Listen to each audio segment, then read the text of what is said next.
아가서 7장 10절로 8절, 8장 5절까지입니다. 한 절씩 교독하겠습니다. 나는 내 사랑하는 자에게 속하였도다. 그가 나를 사모하는구나.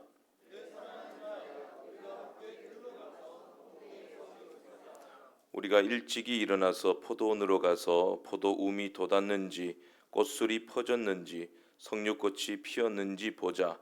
거기에서 내가 내 사랑을 내게 주리라.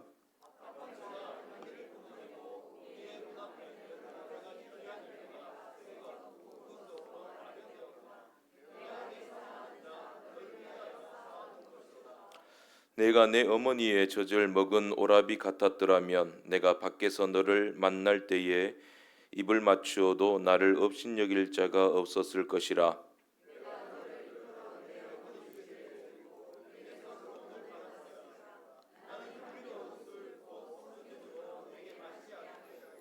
너는 왼팔로는 내 머리를 고이고 오른손으로는 나를 안았으리라.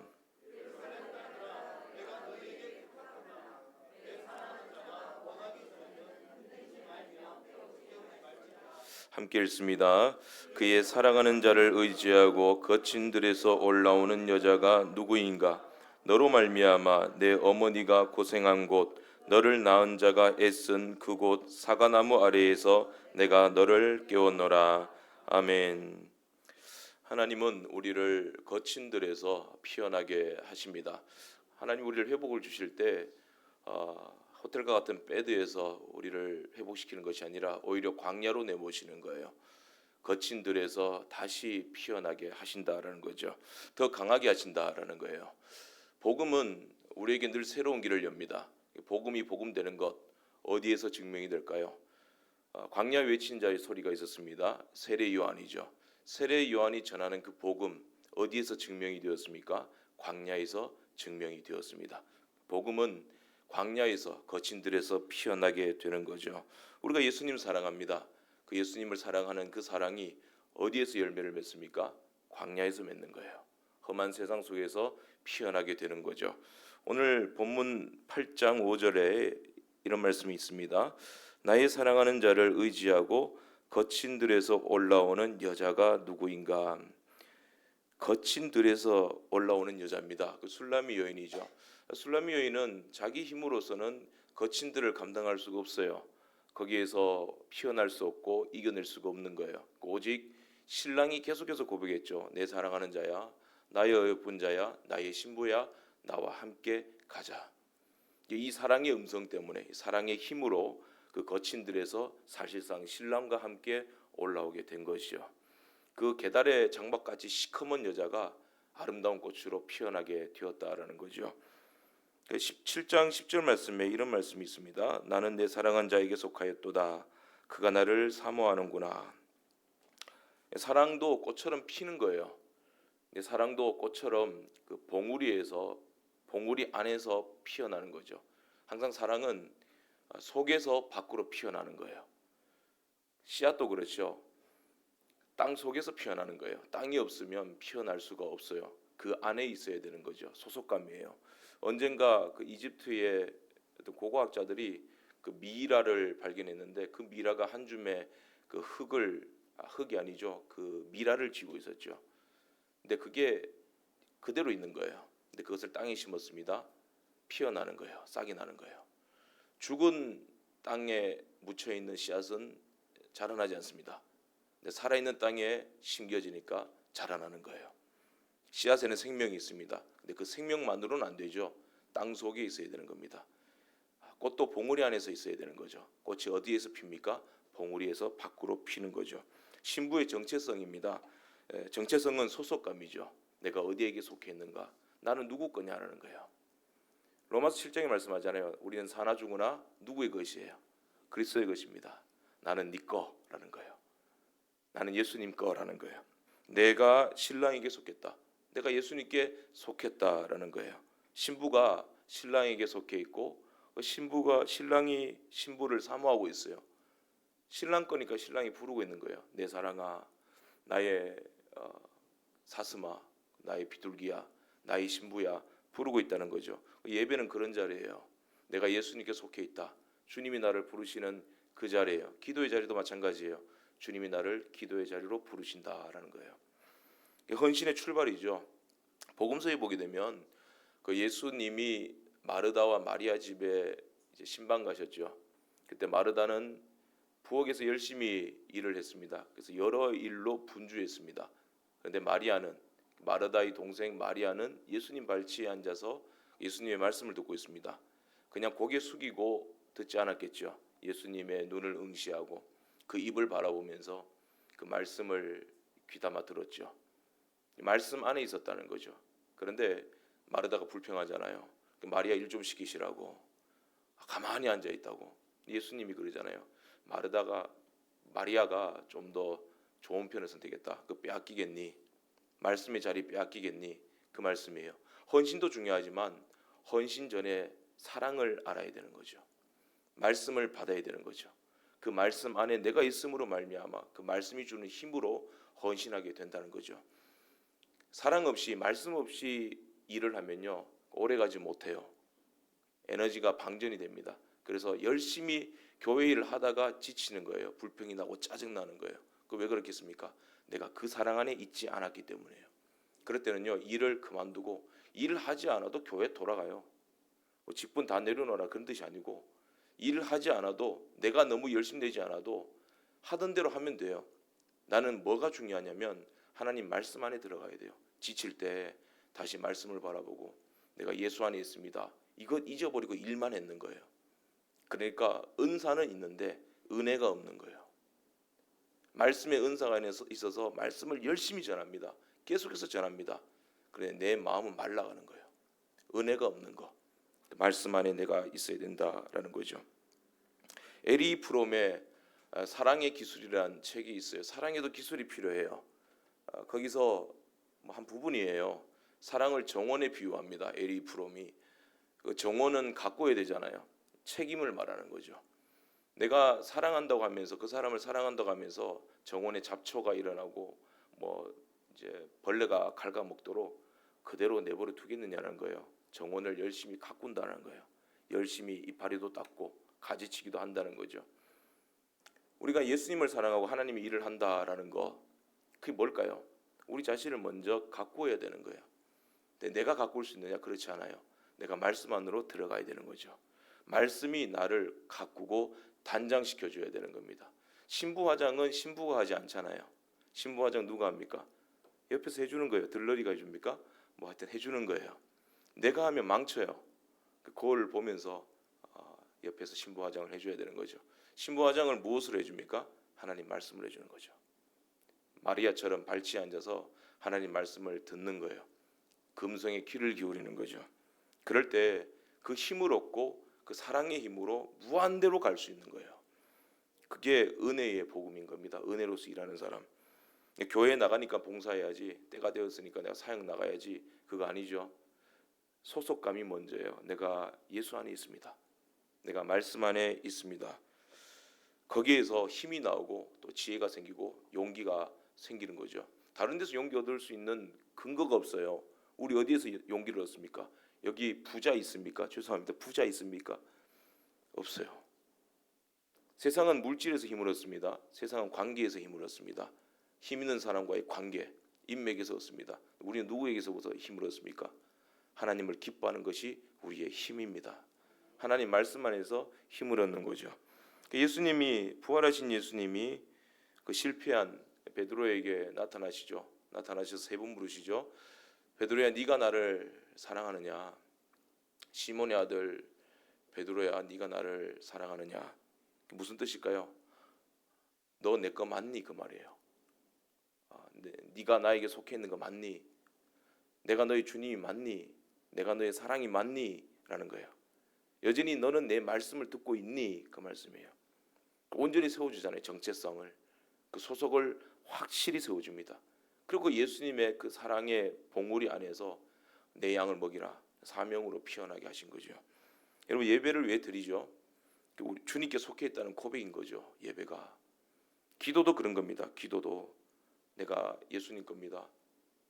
우리의 삶에 펼쳐지는 모든 일들은 내 일이 아니고 주님 일이에요. 주님 일이라서 주님이 해주셔야 돼요. 하나님이 해주세요. 그게 기도라는 거죠. 우리 대화가 즐거우면 그 사람 계속 보고 싶어요. 뭐 잘 들어주는 사람도 있고 그 사람 만나면 그 얘기가 재밌어요. 사랑할 때 보세요. 전화기 붙들고 계속 있어요. 요즘 카톡 가지고 하는데 카톡 가지고 계속 대답하고 새벽까지 카톡하고 그건 거죠. 대화가 지겹지 않아요. 내가 그에게 속해 있고 내가 그의 사랑을 받으니까 대화가 즐거운 거죠. 계속 함께 있고 싶은 거죠. 잠깐 봤는데 시간이 3시간 지났어요. 영화를 봤는데 영화 보는 시간이 왜 이렇게 빨리 가요? 같이 앉아 있고 싶은데 영화 보면서 손도 좀 잡고 싶고 그런데 잡을까 말까 하다 영화 끝나버려요. 자막 올라가고 이런 그러면서 아바타 보세요. 아바타 3시간 30분 합니다. 안경 끼고 그리고 손 잡으시면 돼요. 나만 장군이 이제 나병에 걸렸잖아요. 영웅인데 나병 걸렸어요. 이거 하나로 다 끝난 거예요. 얼마나 불행합니까? 그가 소문을 듣고 복음의 소문을 들은 거죠. 엘리사를 찾아옵니다. 엘리사가 그 아람의 영웅이 나타났잖아요. 그러면 나타나서 1층에서부터 모시고 올라와야 될 거 아니에요. 그 엘리사가 뭐 나가보지도 않아요. 나가보지 않고 그냥 말 전해라. 요단강에 가서 7번 씻어라. 굉장히 무리하잖아요. 근데 그 나만 장군이 그 어디 전쟁 영웅을 무시해. 한 주먹거리도 안 되는데 괘씸죄로 그냥 뭐 칼로 베어버리면 뭐 불바다 만들어버리면 어떡할 거예요? 근데 엘리사가 담대해요. 그리고 심플해요. 잠만하지 말고 요단강에 가서 7번 씻어라. 복음이죠. 복음 들고 있는 사람이 이렇게 담대한 거예요. 일국의 영웅이 권세가 두렵지 않는 거예요. 그 권세가 협박하고 밀려오고 불평하고 뭐 고난이 닥쳐와도 복음 들고 있는 사람은 두렵지 않아요. 예수 사랑받고 있는 사람은 두렵지 않아요. 우리에게 거친 들이 있습니다. 어려움이 있습니다. 환난이 있습니다. 질병도 있어요. 제가 서부교회에 와서 장기 2개를 뗐습니다. 하나는 맹장 떼고 하나는 쓸개 떼고 사랑니 4개 뽑고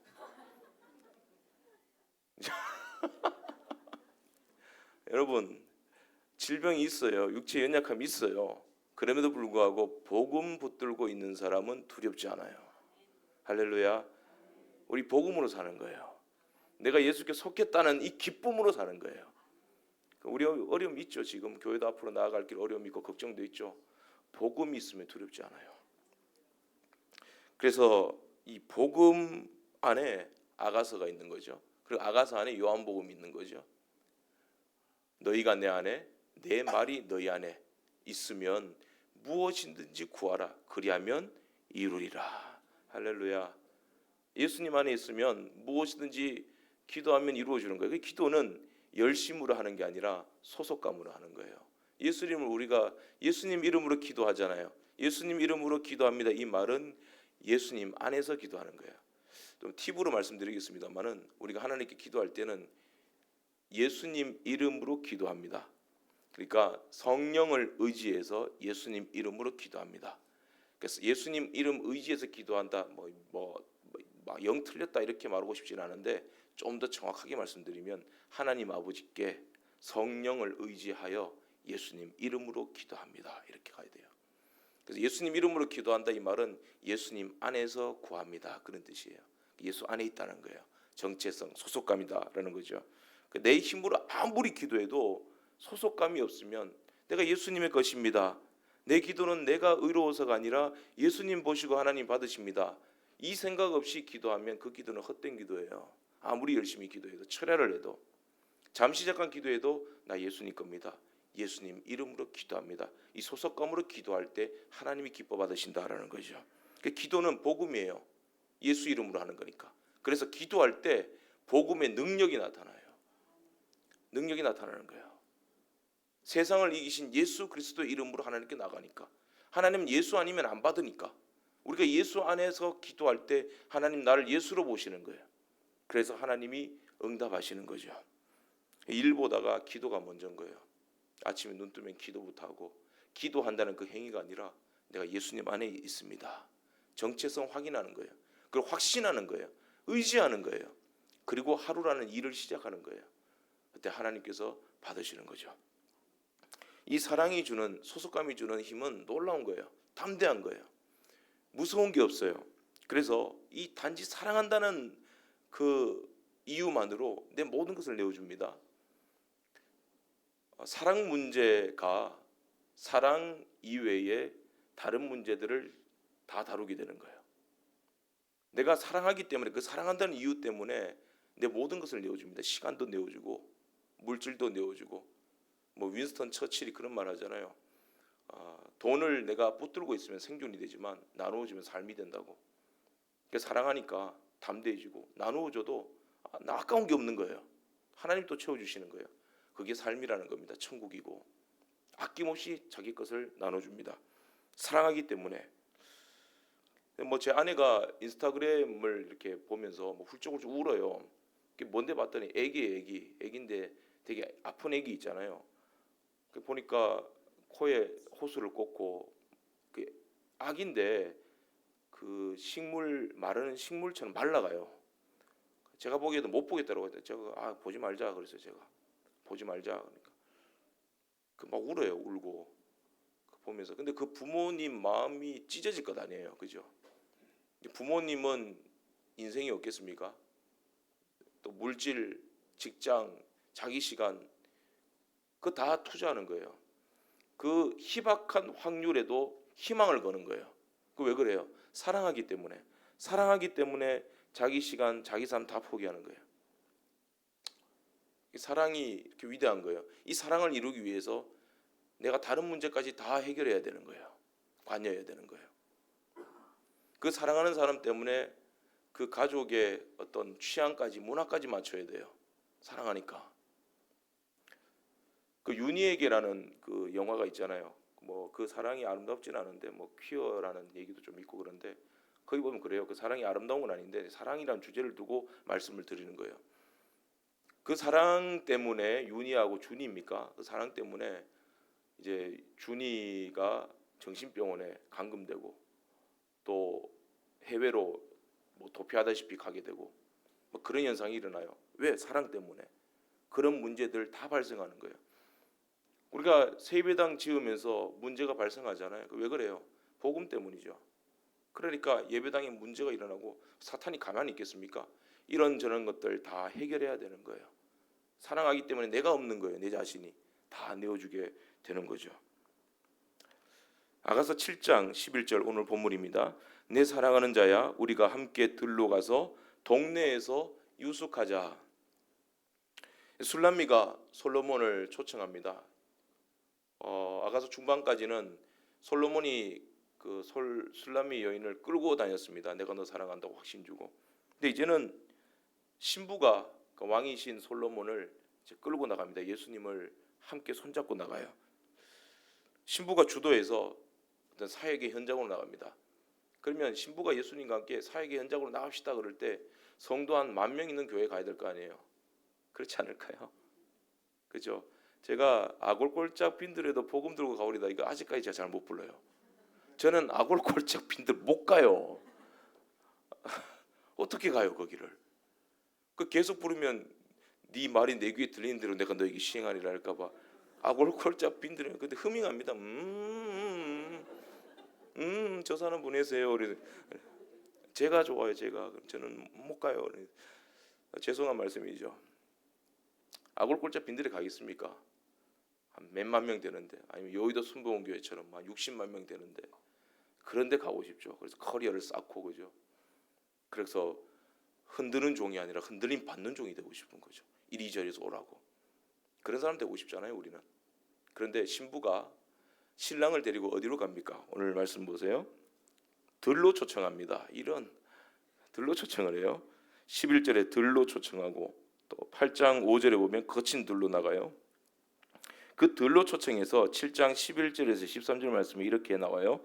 내 사랑하는 자야, 우리가 함께 들로 가서 우리가 일찍 일어나서 포도원으로 가자. 그 포도원이 어디냐면요, 원래는 들이에요. 들이 포도원이 된 거예요. 거기서 내가 내 사랑을 내게 주리라. 이 말은 내가 신부예요. 신부가 그 신랑 그 솔로몬에게 예수님에게 내 사랑을 다 당신께 드리겠습니다. 어디서? 빈들에서, 거친 들에서.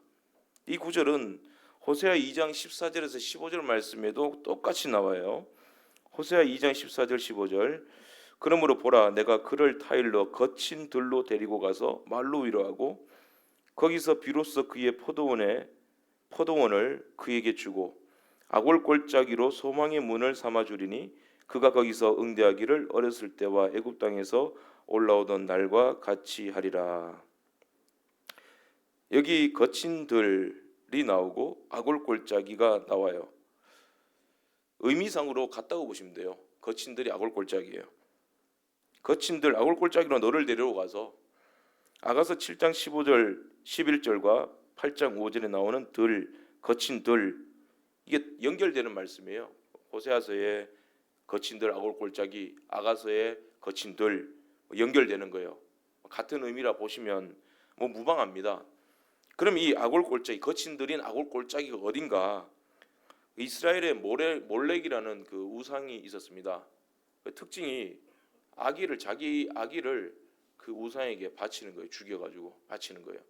불과 얼마 전까지만 해도 인도에서는 그 부족의 그 마을의 평화를 위해서 그 마을에서 가장 튼튼한 남자 아이를 겐지스 강에 빠뜨려 죽였습니다. 평화를 위해서. 그 애가 발버둥 치면서 나오려고 하면 그 어머니가, 자기 엄마가 빨래방망이로 쑤셔 넣는 거예요. 그래서 죽인 거예요. 잘못된 종교심 때문에 사람이 이렇게 잔인한 거예요. 이스라엘에서도 그랬다는 거죠. 아기를 바치는 일이 있었는데 요아스가 그걸 다 폐지해버립니다. 없애버립니다. 그리고 그 몰렉을 다 무너뜨린 그 자리를 이제 쓰레기 소각장으로 만들어버리는 거예요. 그래서 그 이름을 흰놈 골짜기라 그렇게 했습니다. 검은 놈이 아니라 흰놈 골짜기, 흰놈 골짜기로 만든 거예요. 이게 몰렉이라는 우상이 이제 재가 되어서 그 찌꺼기로 나오는 거죠. 나오고 그 짐승의 내장들, 그 냄새나고 비린내 나는 거 있잖아요. 그 찌꺼기와 내장들이 다 거기서 태워지는 거죠. 흰놈 골짜기 소각장에서 태워지는 거죠. 그러니까 항상 불이 있는 거죠. 그래 더러웠죠. 그래서 항상 구더기가 있었습니다. 그래서 그 흰놈 골짜기를 이름하기를 게헨나 했어요. 지옥이라는 뜻입니다. 성경에 나오는 그 지옥은 게헨나입니다. 게헨나. 이 단어 하나밖에 없어요. 흰놈 골짜기라는 뜻인데 그런 거죠. 지옥이 있다면 저 흰놈 골짜기처럼 뜨겁고 지저분하고 흉악스럽지 않겠는가? 그래서 게헨나, 지옥이다 그렇게 붙였던 거죠. 그게 아골 골짜기고 거친 들이에요. 신부가 신랑을 데리고 그 거친 들로 나가는 거예요. 지옥 같은 곳으로. 거기 함께 가자는 거죠. 그런데 두렵지 않아요. 담대해요. 왜? 생명이신 예수님이, 세상을 이기신 예수님이 나와 함께 하시는 거죠. 이게 세상을 말해요. 우리 일상을 말하는 거예요. 우리 일상은요 지옥 같아요. 이 세상은 지옥이에요. 아골 골짜기 같아요. 그런데 시편 23편에 이렇게 고백하잖아요. 다윗이 내가 사망의 음침한 골짜기로 다닐지라도 해를 두려워하지 않을 것은 주께서 나와 함께 하심이라. 이 담대함 때문에 그 세상은 이해할 수 없는 거예요. 전도하면서 욕먹을 걸 알면서도 왜 전도하냔 말이에요. 복음 들고 있으면 집에서 쫓겨날 걸 알면서도 왜 복음 들고 예수 믿고 헌신하고 그러냔 말이에요. 이해할 수 없는 기쁨과 승리와 자유가 성도에게 있기 때문에 그렇다는 거죠. 게헨나 거친 들로 아골 골짜기로 내가 나갑니다. 다니엘의 세 친구들이 신상 앞에 절하지 않아서 풀무불에 들어가게 되잖아요. 그런데 거기서 걸어 나옵니다. 복음의 능력을 보여주는 거예요. 그 풀무불 안에 누가 있었습니까? 그리스도가 계신 거죠. 하나님이 함께 하신 거죠. 복음이 함께 했다는 거죠. 지옥불 같은 세상에서 바빌론도 지옥불 같았습니다. 바빌론이 다른 곳의 바빌론이 아니에요. 이 땅이 바빌론이에요. 권력중심주의, 화려한 세상 문화가 복음을 삼키려고 하는, 성도를 삼키려고 하는 그곳입니다. 성도 가운데서도요 복음 하지만 한 중년 넘어가게 되면 그 연봉이 좀 적으면 교회에서도 힘이 없어요. 그렇게 되면 안 되는데, 그래서 복음으로 충만한 교회는 그런 차별이 없어요. 야고보서에 나오잖아요. 부자 좋은 옷 입었다고 앞에 오라 그러고 좀 남나온 옷 입으면 저리 가라 그러고 그러지 말자는 거죠. 복음으로 충만하면 차별이 없어집니다. 이 땅이 어떻게 보면 바빌론과 같은 교회도 있어요. 사탄의 여와 같은 교회. 이 땅이 우리의 현실이 계급이 있고 차등이 있는 곳, 차별이 있는 곳, 세상입니다. 근데 이 가운데서 성도가 어떻게 승리해요? 복음이 함께하고는 풀무불에서 걸어 나와요. 불탄 냄새도 없어요. 오히려 그들을 묶고 있던 밧줄만 다 타버리는 거예요. 그리고 그 복음을 풀무불에 내어든지 집행자들은 다 죽는 거예요. 이게 그리스도의 승리, 복음의 승리를 보여주는 거예요. 예수님이 이 땅에 오셨습니다.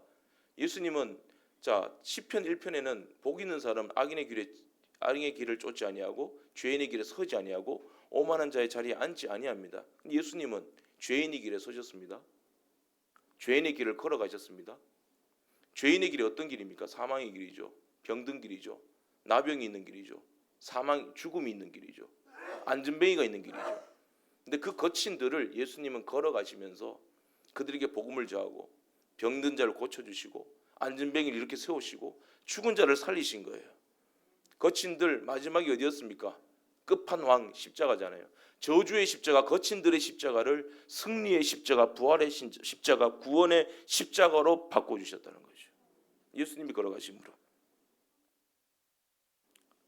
그런 역사가 우리 가정에 일어날 수 있습니다. 할렐루야. 우리 교회에 일어날 줄 믿습니다. 복음에는 거친들이 따라와요. 고난이 따라와요. 그런데 여러분, 고난은요 뒷맛이 끝내줍니다. 성공하면 다 치유돼요.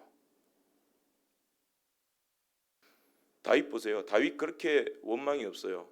근데 광야에서 쫓기면서 장인에게 쫓기고 죽을 고비 다 넘겼는데 다윗이 하나님을, 내 입술이 하나님을 찬양합니다 그러잖아요.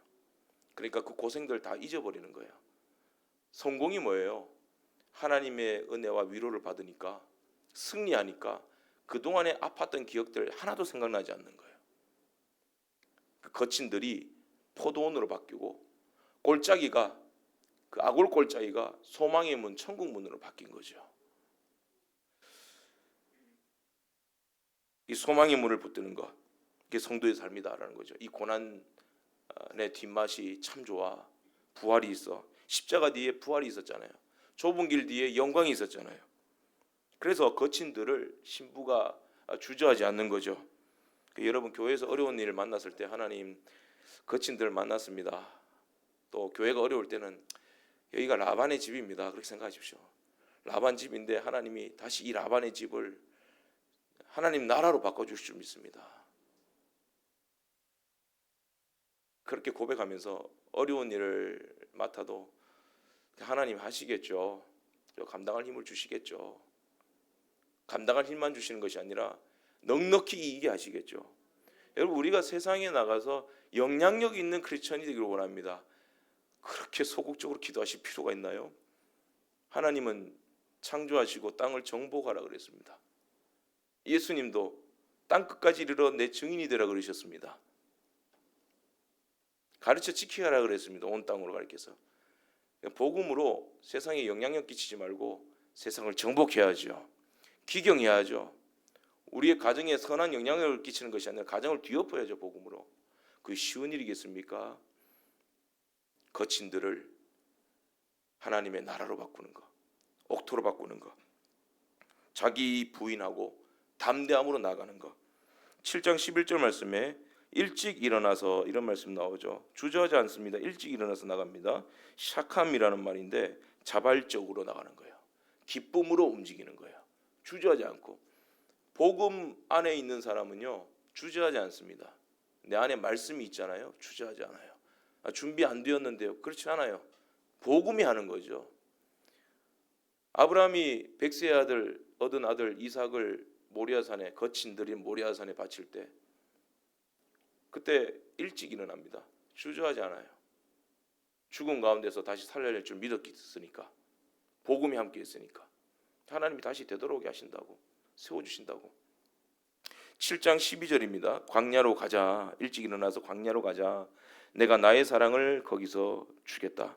이 거친 들판을 포도원으로 변화시키고 그것을 열심히 가꾸어서 그 포도원의 열매가 맺히게 합니다. 그러면서 이 열매들, 이 사랑들을 다 예수님께 주겠습니다 말합니다. 그러면 거친들이 포도원으로 변화되고 이 포도원에서 맺힌 열매가 무엇인가? 예수님께 드릴 열매가 성류 열매죠. 말씀에 순종하는 열매다라는 거죠. 12절 말씀이 7장 12절에 성류 열매죠. 성류꽃이 피었는가 보자 말합니다. 뭐 결실한 성류는 그 성류 씨앗이 꽉 차는데 뭐 613 평균 613개 정도 되나 봐요. 뭐 그렇게 600개가 넘는데요. 그래서 뭐 율법과 뭐 같다 뭐 이래 가지고 뭐 그런 얘기도 있는데 이 아가서에 나오는 성경에 나오는 성류는 거의 말씀이에요. 아가서는 말씀이에요. 말씀이 그 안에 꽉 찼다. 그래서 신부의 두 뺨이 성류처럼 붉다 그러잖아요. 성류가 안에 꽉 차면 말씀이 꽉 차면 그것으로 얼굴빛이 붉어요. 다윗이 하나님 말씀 꽉 차니까 얼굴빛이 붉고 아름다웠던 겁니다. 그러니까 하나님 그런 사람 쓰는 거예요.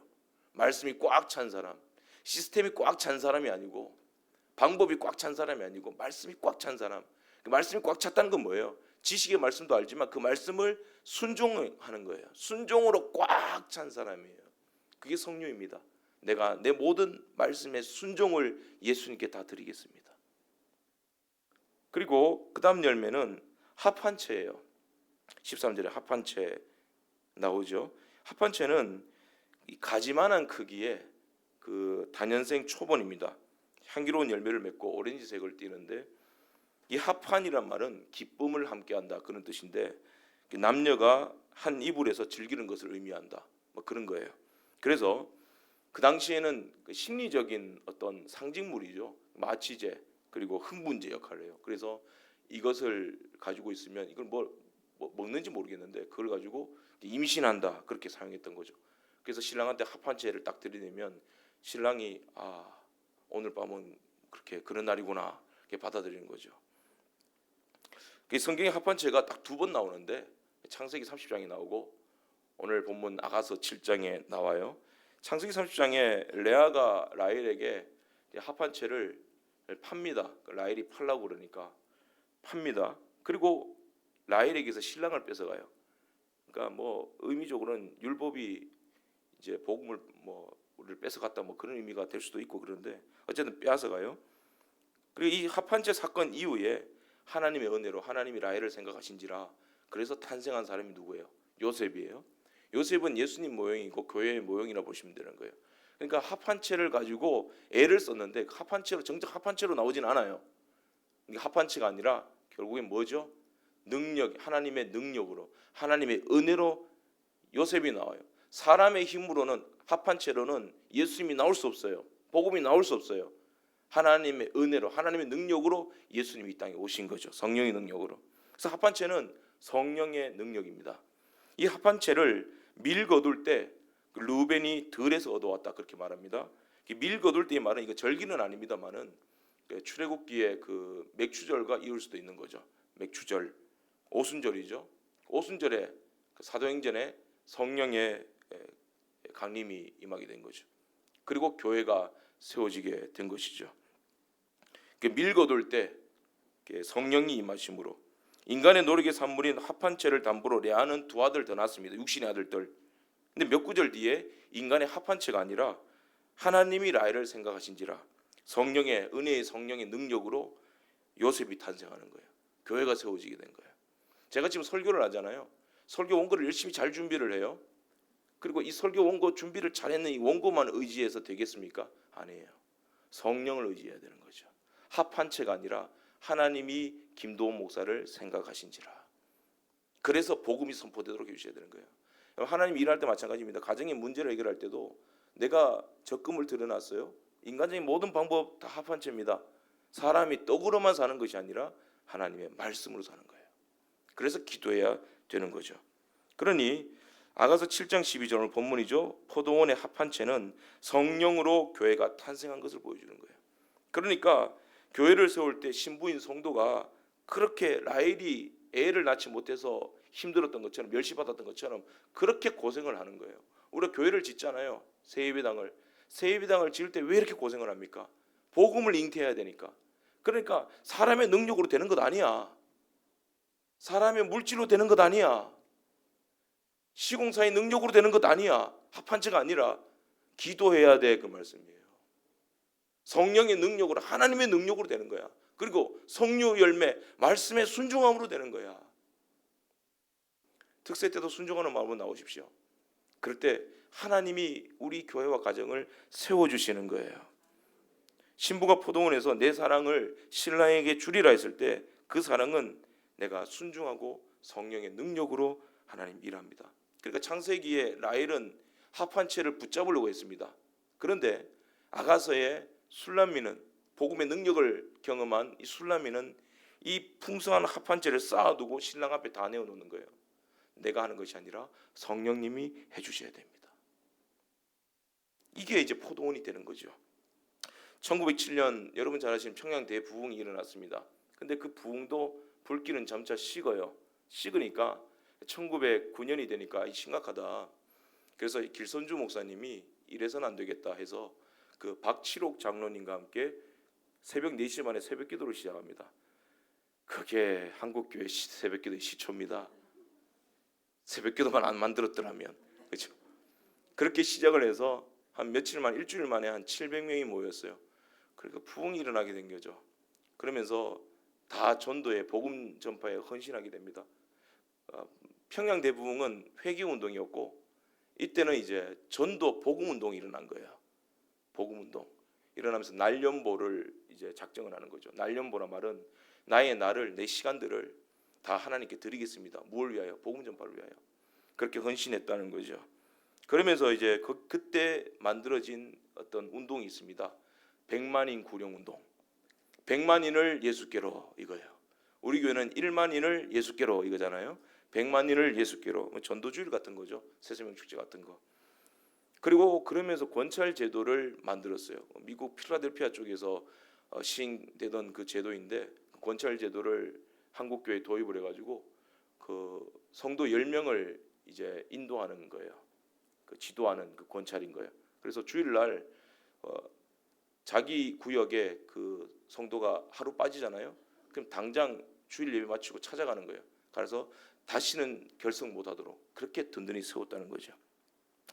이 100만인 구령 운동이 특별한 이유가 뭐냐면 목표나 숫자가 거창해서가 아니라 헌신의 밀도가 상상을 초월한 거죠. 보고서에 보게 되면 몇 가지만 소개하면 이렇습니다. 그 7살짜리 아이가 돈을 가져와가지고 그 전도지와 복음서, 마가복음서를 사는 거죠. 사서 그거 들고 나서 전도하는 거예요. 7살짜리가. 그리고 전도 시간을 계산하지 않아요. 무한대로 전도하는 거예요. 100만인 구령 기간 동안 교인들이 전도를 행사로 여기지 아니하고 생활로 했습니다. 주일 예배 마치고 마을로 다 내려가고 토요일에도 전도하고 다음 날 교회로 데리고 나오고 두 사람씩 짝을 지어서 마을을 순회하고, 일부 자료에 의하면 수만 시간, 수십만 시간 전도했다라고 되어 있는데 정확히 몇 시간 했는지는 확정적으로 계산할 수는 없는 일이에요. 무한대로 전도했다. 그 헌금을, 생활비를 이제 드리는 거죠. 하나님 앞에 내 헌금을 얼마 드립니다 이게 아니라 자기 생활비를 떼어서 헌금을 드렸던 거죠.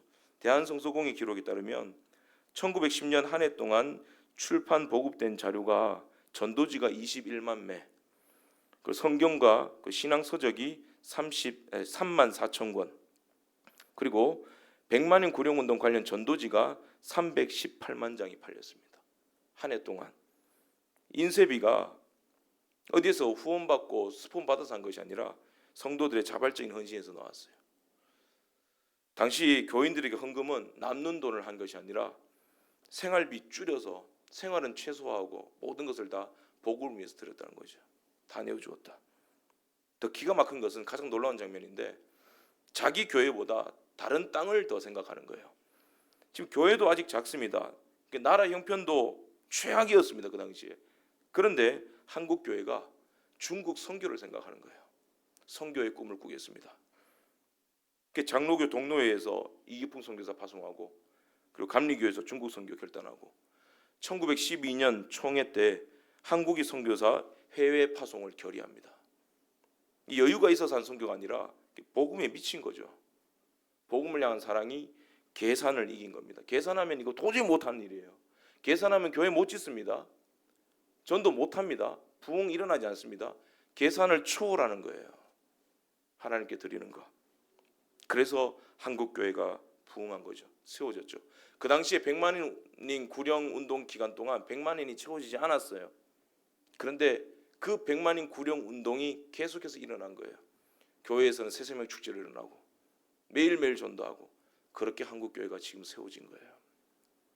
그렇게 승리한 거죠. 본문 아가서 7장 12절에 거기에서 내가 내 사랑을 내게 주리라. 이 거기는 편한 자리가 아니에요. 안전한 자리 아니라 거친 들이라고 했습니다. 그런데 그것이 복음을 위하여, 그것을 복음을 위해서 자신 자신을 내어놓았을 때 그 거친 들이 아골골짜기가 포도원이 되고 소망의 문이 되고 하나님의 나라가 되고 교회가 되었는 거예요.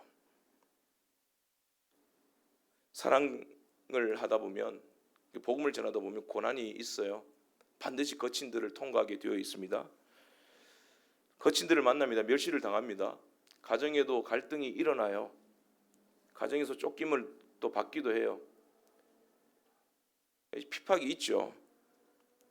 사도행전도 보면 부흥과 함께 고난이 같이 있었습니다. 핍박이 따라왔죠.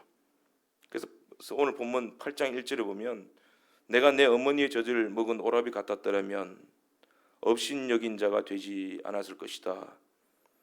세상이, 신랑이, 거친 들이 참 신랑이신 예수님을 못 알아보니까, 보지 못하니까 신부 혼자 사는 게 약해 보이는 거예요. 그래서 니체가 막 비판하죠. 그리스도인들, 약해 빠진 그리스도인들, 저거 죄인들이라고. 그렇게 약해 빠져서 그게 복음이냐고. 그래서 이제 신부가 이 거친 들을 걸어갈 때 외로운 거죠. 그래서 내 오랍이라도 있었으면 좋겠다. 신랑이 있었으면 좋겠다. 우습게 보는 자들이 있다는 거죠, 현실은. 근데 하지만 그때 신랑이신 예수님이 나타나서 위로해 주시는 거예요. 오늘 8장 3절입니다. 왼팔로는 내 머리를 고이고 오른손으로 나를 안았으리라. 힘들 때, 지칠 때, 하나님의 일을 하다 낙심될 때, 또 기도에도 시험이 올 수 있습니다. 오랫동안 기도하다가 응답이 없어요. 그게 기도의 시험이에요. 근데 기도의 시험은 겪어야 성숙합니다. 응답이 당장에 오지 않아도 계속 기도하는 거예요. 기도하는 맛으로 기도하는 거예요. 예수 안에 있는 맛으로 견뎌내는 거예요. 그래서 응답은 오지 않았는데 그는 더 성숙해지는 겁니다. 응답은 나중에 주어질 때가 있습니다. 근데 내가 커져요. 주님과 관계는 더 친밀해져요. 그때 신랑이신 주님이 나를 안아주시고 감싸주신다는 거예요. 그러면서 신랑이 뭐라고 하냐면 8장 4절 흔들지 말며 깨우지 말지니라. 신랑과 교제를 방해하지 말라는 겁니다. 누구도 예수님의 손에서 빼앗을 자가 없다는 거예요. 아무도 빼앗을 수 없다. 한 팔로는 베개를 베었죠. 한 팔로는 나를 안았죠. 그 누가 빼앗아가요? 그리고 마지막에 주님이 감탄하시면서 외칩니다. 자기 안에 안겨있는 신부를 바라보면서 8장 5절이죠. 그의 사랑하는 자를 의지하고 사랑하는 자의 품에 안겨서 거친 들에서 올라오는 여자가 누구냐? 그건 누굽니까? 바로 저와 여러분이 될 줄로 믿습니다. 거친 들에서 올라오는 신부가 누구예요? 교회입니다. 우리입니다. 승리의 모습입니다. 거친 들에서 하나님을 예배하고 기도하고 복음 전하고 말씀대로 순종하면서 견뎌내고 헌신했던 그 땀 흘리는 신부가, 그 모습을 예수님이 가장 아름답다 말씀하시는 거예요. 그래서 오늘 본문 8장 7절에 이렇게 말씀합니다. 많은 물도 이 사랑을 끄지 못하며 홍수라도 삼킬 수 없느니라. 세상이 감당할 수 없는 그리스도의 신부가 되는 것입니다. 여러분 낙심하지 마시고 주저하지 마시고 우리가 예수님 안에 있다라는 거 기억하시고 그 사랑을 의지하고 여러분 다시 기도하십시오. 다시 기도하십시오. 다시 기도하십시오. 다시 예수님 바라보십시오. 끝내 모든 것을 이기게 하시는 하나님의 사랑을 기대할 수 있기를 바랍니다. 사랑이 이기는 것입니다. 기도하겠습니다. 하나님 아버지, 오늘도 그리스도의 사랑을 붙들고 이 자리에 서 있습니다. 거친들을 만나서 불평하고 쉽게 낙심했던 우리의 연약한 불쌍히 보시고 또 용서해 주시고 성령의 능력으로 일어서서 내 힘으로는 안 되지만 말씀에 의지하여 오늘도 그물을 내리고 순종하고 십자가의 길을 걸어갈 때 거친 들에서 올라오는 이 아름다운 신부가 누구냐 할 때 우리의 이름을 부르시고 칭찬하시는 주님의 큰 위로를 받고 이 큰 승리로 남아있는 우리가 알지 못하는 그 많은 시험들도 다 이겨내어서 하나님께 영광이 될 수 있는 복된 예수의 신부 다 되게 하여 주옵소서. 예수님의 이름으로 기도드리옵나이다. 아멘.